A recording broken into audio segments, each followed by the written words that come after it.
nous trouvons devant des rouleaux qui sont encore intacts. Sur les 6 rouleaux qui ont été offerts au premier consul en 1802 par le roi de Naples, Ferdinand IV, il ne reste plus que 2 rouleaux et demi qui n'aient pas encore été ouverts. Toutes les opérations d'ouverture mécanique ou mécanico-chimique qui ont été tentées depuis 1754 se sont révélées toujours destructrices.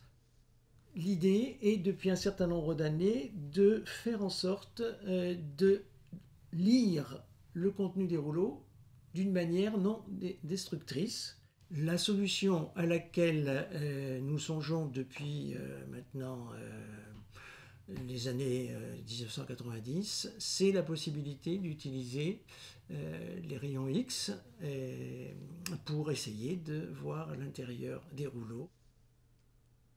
Le contact que j'ai eu avec Vito Moschella nous a permis d'envisager une expérimentation au synchrotron de Grenoble, qui est actuellement le plus puissant d'Europe.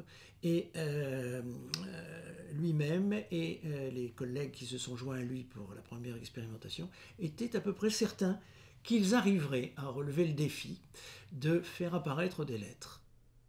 Cette opération de scannage s'est révélée extrêmement positive, puisque pour la première fois, il a été possible de voir, outre les fibres du papyrus qui se croisent à angle droit, mais qui sont très déformées parce que les couches intérieures sont complètement gondolées, fracturées, de lire des lettres, et des lettres grecques.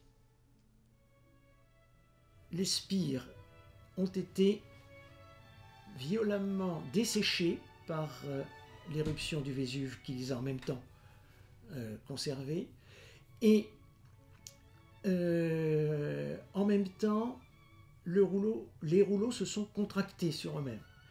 De ce fait, la superficie des spires à l'intérieur du rouleau est parfaitement irrégulière, si je puis dire. Elle est craquelée, elle est gondolée, elle est fracturée. Par moments, on a même sur quelques microns un redressement de la surface perpendiculairement à la spire elle-même, ce qui provoque une extrême difficulté à lire de haut en bas les spires sur lesquelles se trouvent les colonnes parallèles du texte.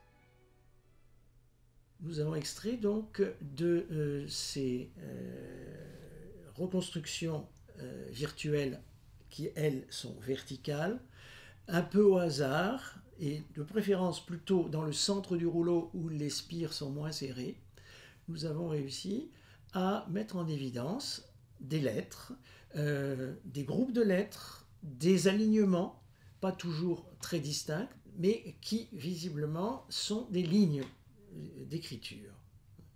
Et sur ces images, il a été possible de récupérer 22 des 24 lettres de l'alphabet grec.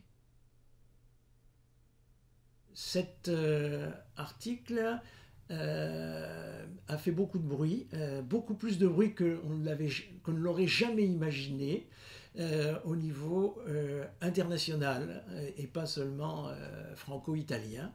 Et dans cet article, nous avons expliqué en détail comment l'expérience s'est réalisée, quels en ont été les paramètres et quels en sont les premiers résultats. Une troisième expérimentation est programmée pour le début du mois de mai prochain.